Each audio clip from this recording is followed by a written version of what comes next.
first speaker tonight. He's sitting over there. I just want to point out the shapeshifters for the hats. I really like these. Thank you. It's amazing.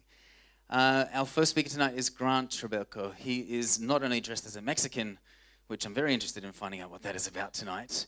You've probably heard of his OneWave charity. It's a beautiful charity, and it happens in about, 180 million countries around the world or something? Now, it was something that he started on what could have been seen as a particularly bad day for him. But that was the day he stepped outside his comfort zone, put his hand up and asked for help. Nowadays, OneWave and the Fluro Fridays, which you've probably heard of, is all over the planet, and he's saving multiple lives many times every day. It's a beautiful thing. Would you come and tell your story, please, sir?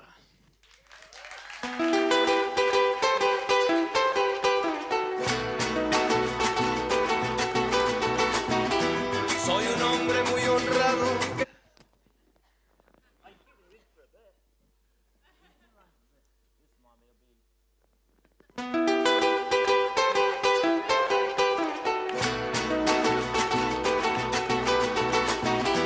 Soy un hombre muy honrado que me gusta lo mejor. A mujeres no me falta ni el dinero ni el amor.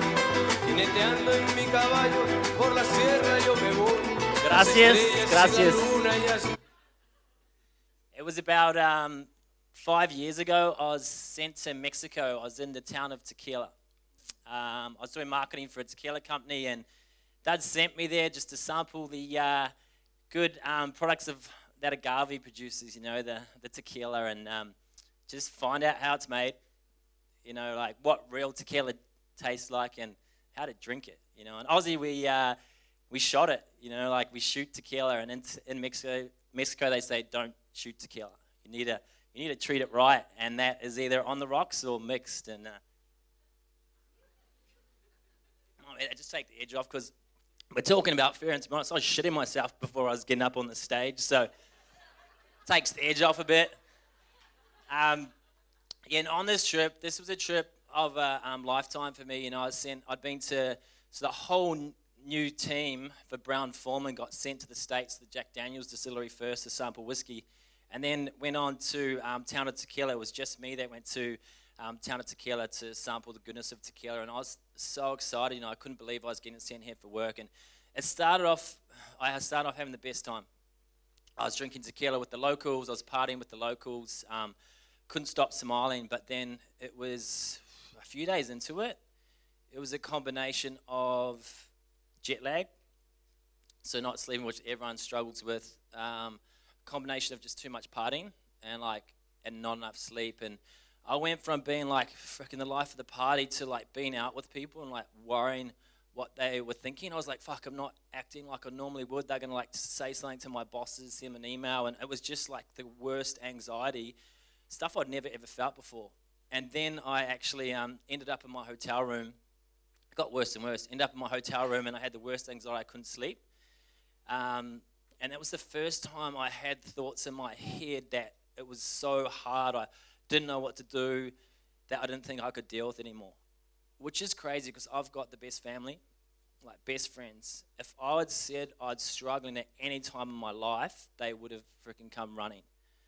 But at that point in time, I didn't have any hope, and I didn't know what to do. And that was actually the first time I thought about taking my life, which is crazy. Like when you think about, I was on a work trip.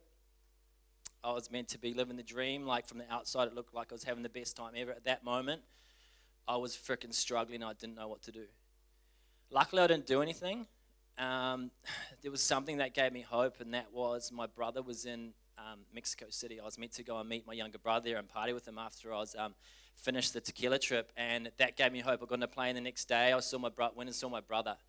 He looked after me in the hotel room for 3 days.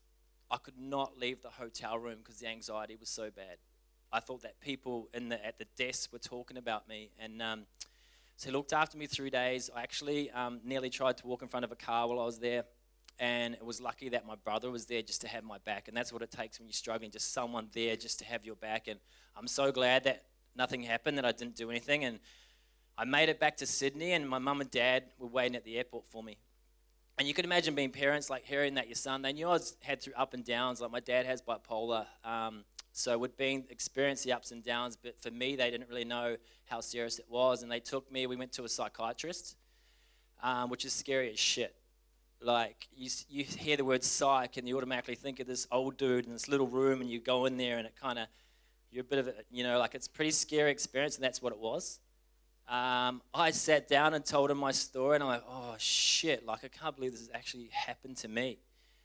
And I told him my dad had bipolar, and I told him my full story, like life story. It kind of felt good to let everything out for once and not hold it in my head, which I've been doing for years, and I just started telling my story. And then he diagnosed me with depression, and what he said happened in Mexico City was a psychotic episode. And I was like, fuck, there's no way I'm a psycho. You're not. You got to take that off my thing, which is crazy. And having a psychotic episode does not make you a psycho. It's psychosis, and it's a form of basically it's a combination of like the high of mania of bipolar and the low and anxiety, and where things don't seem real. And that's when I was, having the anxiety in the hotel room. I thought people were talking about me and judging me, and that's what it was. I got diagnosed with depression, hardest time ever. Like, if you think of fear, like that's one thing I've feared my whole life. I've been labelled with someone who was a sad person because my friends saw me as a happy person. I thought that if I had depression, I had to take antidepressants, which I had to go on. It meant I was weak. And I grew up in New Zealand playing footy, and we'd all just bounce around going, hey, don't be a pussy, man. Like, just harden up, bro. And it wasn't unless, if you had a broken leg, your mates would all want to freaking have your back and sign your cast. But if you said you were sad or lonely, like you could never ring up the teacher and go, hey, mate, I'm just sad today. Can I have a couple of days off? But you could easily ring up the school or work and say, look, I broke my leg. Can I have a few days off? And so that was what I had to face internally. But I got put on these antidepressants. I thought, well, shit, what's the worst that can happen, Like, anything's got to be better than this. I don't want anything to happen again like it did. And so got put on those, and for the next 2 months, I actually started to really enjoy stuff again. Little things, like when you're going through with depression or anxiety, that the small things are really hard to enjoy, and you just lose feeling. And I started to enjoy having a shower in the morning, actually freaking the feeling of water and having a coffee, and just being able to enjoy that, and started to really love surfing again. I'd grown up surfing, and that helped me so much. But also what happened is the party grant came back, and I was still working for the tequila company. They kept me on, luckily. And I started this surf team. It was the El Jimador surf team. And we had some of the, quite a few of the high girls and guys that are on the World Surf Tour. And basically, I just gave them free tequila. It wasn't like a sponsored team, but we threw a bunch of parties, and it was fun as shit. So, yeah, we had a good time. But then it was during the Australian Surf Open. It was 4 years ago now, 4 years. And then we were throwing all these parties, and I would start to feel myself there's a difference between feeling good and too good, that high where it doesn't. You just kind of, I'm pretty chilled usually, but I was getting to that stage where I didn't need to sleep. Work was going real good. I was just bouncing off emails, was getting up and doing presentations, didn't even worry about what people think. But by the middle of the week, I'd spent all my money on personal bar tabs. I had free tequila, and shouting bar tabs is a good thing, but when you don't have that much money, it's probably not the best thing to spend it all on bar tabs, but felt like a good idea. On the Thursday, I dressed up as a tequila farmer, walked into my work, into my boss's office, and I was pretty much dressed like this. And I said, I'm over this corporate stuff, even though tequila's not even that corporate. I'm going to quit, and I'm going to start a charity called Where the Party At. And I'm going to follow, just because I wasn't partying enough already, I'm going to follow the surf tour around, and I'm going to throw parties and raise money for Surf Aid. Because when you go through a manic episode of bipolar, you actually just want to, it's not all bad. You want to help people. I spend my money. I want to start a charity and quit the corporate world. But by Sunday, I had an all-nighter in the cross, because you just don't need sleep when you're manic. And I stole a surf club paddle board off the beach and paddled around the contest. And that's when I just took it too far. And I got chased by officials, and then I got handcuffed and taken to hospital. And that was the hardest thing ever, because there's one fear being diagnosed with depression, there's another fear of ending up in a mental health ward of Manly Hospital, surrounded by people who are fighting the same thing. They don't want to have a mental health issue. And I spent 10 days in there, and after 10 days, I got diagnosed with bipolar, like my dad. And that was scary, you know, but one thing it meant for me was that I knew my dad was a legend. Like, we grew up surfing, he's the happiest dude ever. I'm like, if my dad has bipolar, you know, like, maybe I can deal with this and maybe I can get through it. But it still was scary, you know. I'd quit my job, I'd broken up with a girlfriend, so decided the best thing for me to do was, the only reason they let me out of hospital was if I moved back to New Zealand with my mum and dad. And so I moved back there, and all I did every day was surf. I couldn't sit on the couch for longer than a few minutes because the anxiety was so bad, but I could stay in the ocean for hours. It's the one thing that got me out of bed, because when you're struggling, you know, it's scary to go outside. It's just easier just to stay in bed and sleep. And being in the ocean was the one thing that got me through. And I remember catching this wave one day, and it's the first time I'd actually, you know, caught a wave and smiled. I mean, you know, like smiled and actually felt it and not felt numb. And that's where the message for me of OneWave is all it takes, to give you hope and to free the funk. And the other thing that really helped me was talking about it. Like, to be honest, I've found out that everyone has a story. You know, everyone's fighting a battle you know nothing about, and we need to just talk about it and have each other's backs, because life's just fucking hard sometimes. It's not all good, and that's okay. But what's not okay is not, you know, like us not being able to share that and be open and help each other out. So I started telling my friends, and I found out two of my closest mates. One had suffered anxiety, one had suffered depression from a surf accident, after a surf accident, and couldn't leave the house. And I thought, these are two of my best mates. I had no idea they were struggling. They're surfers, supposed to be the most happiest, chill dudes ever. So I decided for the next year I want to focus all my time on raising awareness of mental health, and want to share this recipe that OneWave is all it takes, and it's okay not to be okay. And so I decided one day to, when I got back to Oz, to dress up in a suit. It was a Friday morning, and the reason I decided to dress up in a suit, I'll be back in a sec.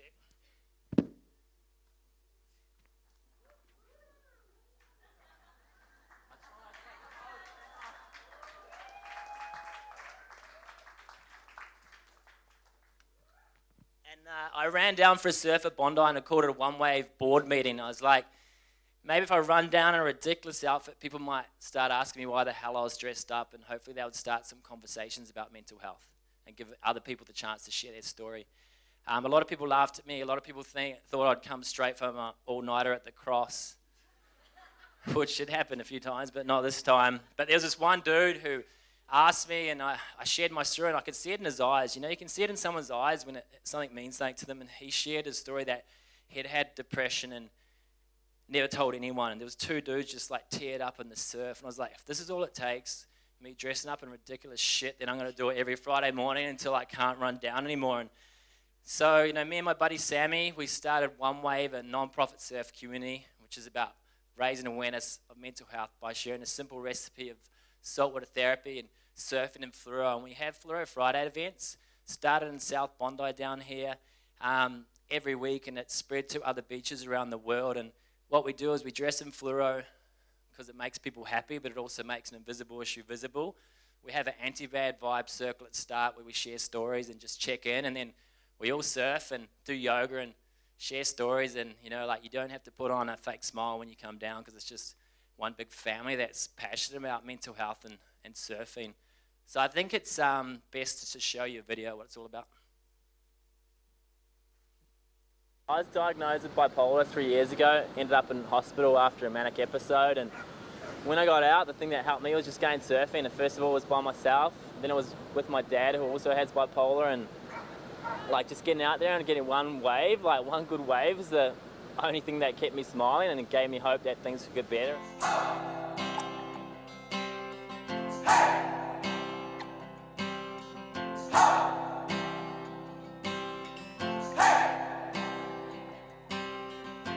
I've been coming to Fluro Fridays for about a year and a half, maybe 2 years now. Definitely brought a lot of new people together that wouldn't have met unless, you know, they'd come down to OneWave, which is pretty cool. I think OneWave has done an amazing thing in the community, that it's prompted a whole lot of action from not only the locals, but guys that, there's a few guys that travel from inner city and out west to come along for a Fluro Friday. It's okay not to be okay. And especially when you're out the back, waiting for a set to come in, you have those moments and people connect and people do open up. So yeah, it's a great avenue for that. And in your day-to-day life now, talking about mental health, there's so many people have come to us as a result of like, oh, you guys do Fluro Fridays, I've got a friend who's not well, like, what do I need to do? It's just, yeah, opening those doors which are normally closed. Surfing has got this ability to really make people connect, you know. You get out of the surf and you're a whole lot more open. I belong with you, you belong with me, my sweetheart. I belong with you. I've been coming to OneWave since Mental Health Day on October 10th, and I know that because there were almost 300 of us stretching down the beach. I was down here at the beach at night, rocks in my pockets, and decided I was going to walk into the surf. If I can just make it until Friday, then I somehow felt like it would be better. Took a bus to Chinatown. Basically, it's a community of people raising awareness of mental health by sharing a simple recipe of salt water, surfing, good people, and Fluro Fridays. I think the OneWave community has really lifted the spirits of everyone around Bondi. 10,000 people now are sort of following what OneWave are doing and supporting it on social media. It's okay to be struggling, and it's normal to have issues with your mental health. You belong with me, my sweetheart.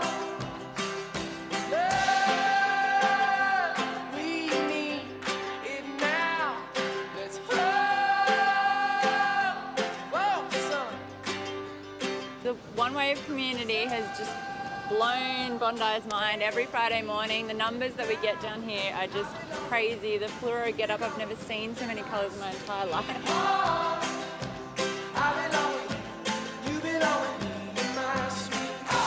Come down here, do surf, do yoga with us. Grab some Fluro, grab your mates, and get out in the ocean and help spread the message that OneWave is all it takes. You.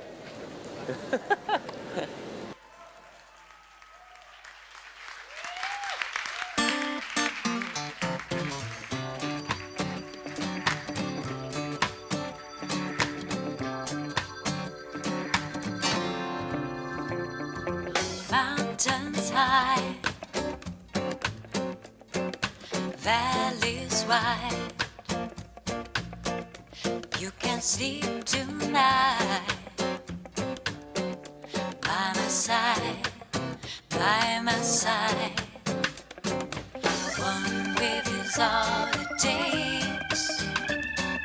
OneWave is all it takes. OneWave is all it takes to free the funk. Waves to ride, sun will shine. We can dance tonight.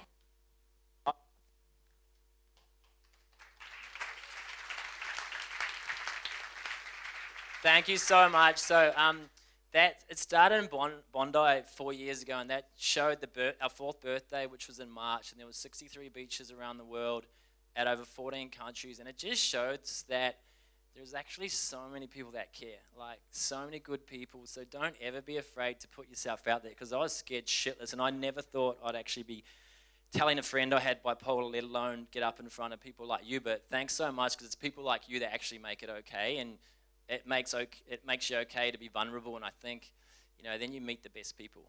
All the good people will have your back, and we would love to have you down at a Fluro Friday. So we're down at South Bondi every Friday morning at 6:30 in the morning, and come down. You dress in as much a little Fluro as you want. It's a really welcoming crew, and we sit down the circle. You don't have to surf, like you can go for a swim. We have free yoga, so we'd love to have you down. And I just want to finish by saying, like, it's good to have a little bit of fear.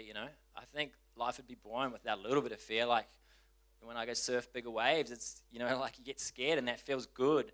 When you get up, when you're going on a date, you get scared, and that's good, because it means you give a shit.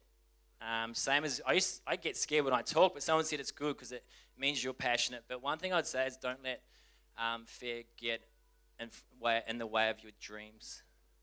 Like it actually can be a real fucker sometimes if if it takes over your mind. But just think, like, if you got a dream and you want to do something and you've been thinking about it, but you're not sure you've got time. A friend told me when I started OneWave, I'm like, I don't think I've got time. He said, do you watch TV? I'm like, actually, yeah, like maybe an hour or two every night, just stop watching TV. And I did that, and I haven't had a TV since. So I think just, if you're thinking about an idea, like think about what's the worst that could happen, but I always really like to think about what's the best that can happen, So thank you so much.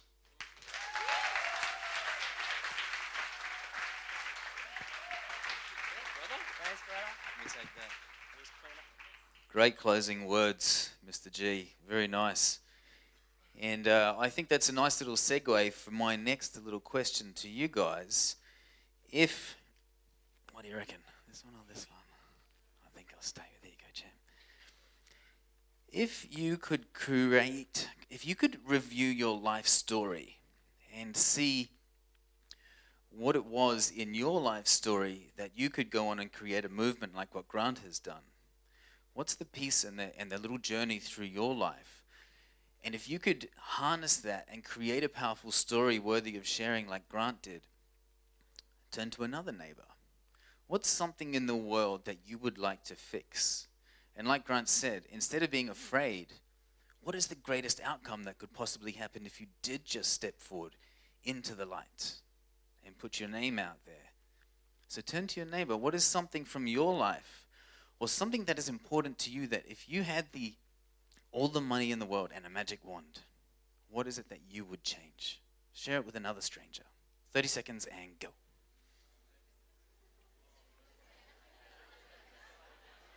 Be brave, share the story.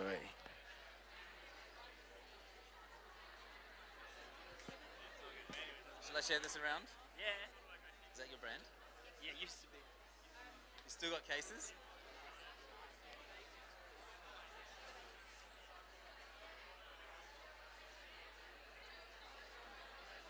What legacy work would you like to do? What is the story you would like to have for your life?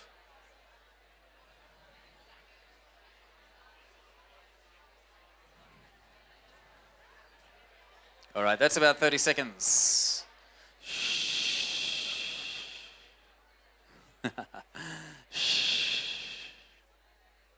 Okay, shut up. Thank you. So if you actually did that process, and if you did share something that you would like to create in this world, I challenge you to be inspired by these people tonight and to take action on that tonight, even if it's just sending an email or making a phone call to somebody who might be able to assist you. Very great way to utilize the energy you take from people